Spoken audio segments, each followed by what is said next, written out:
नमस्कार मित्रो, मी आज एका लग्नाला गेलो होतो आणि लग्नावरून येताना आमच्या मित्राचे हे उद्या 2-3 दिवस ते शूटिंगला बाहेर जाणार आहेत. पण आता आहे तिथं म्हणल्यावर दुकान गाळा भाड्याने होतं, पण ते आता भाडे करू गावी गेल्यामुळे स्वतःच दुकानाचं ते चालवतात दुकान. हे टी व्ही कलाकार आहेत, परंतु बऱ्याच सिरियलमध्ये सुद्धा तुम्ही बघितलं असेल, झी मराठी, झीच्या बऱ्याच चॅनलवर, परत सन मराठी,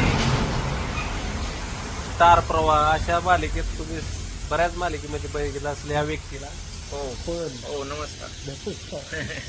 यांचा यूट्यूब चॅनल आहे. आणि आता येणारा गोवर्धन चित्रपट खोडा या चित्रपटाची निर्मिती ज्या व्यक्तीने केली होती, निर्मात्याने, त्यांचा गोवर्धन म्हणून चित्रपट येणार आहे. त्या गोवर्धन चित्रपटामध्ये सुद्धा यांना संधी मिळालेली आहे. त्या संधीचं नक्कीच त्यांनी सोनं केलेलं आहे.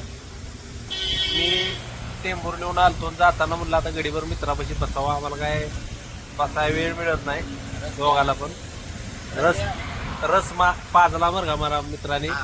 आता पैसा मागतोय का नाही हेच काय, बाटलीचं पैसे देतो तेवढं मी.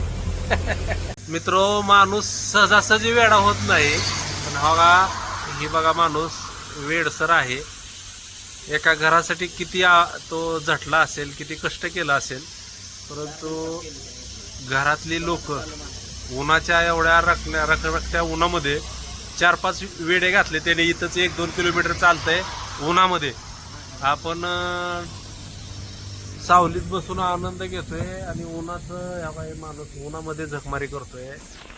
म्हणजे कुटुंबासाठी कितीही मरमर मारा, शेवटी अशी झकमारी करावं लागते. त्यामुळे प्रत्येकाने स्वतःच्या जीवाची काळजी घेणं खूप महत्वाचं आहे मित्र.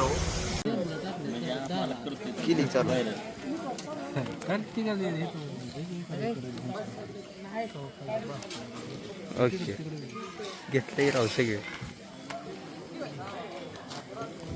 काय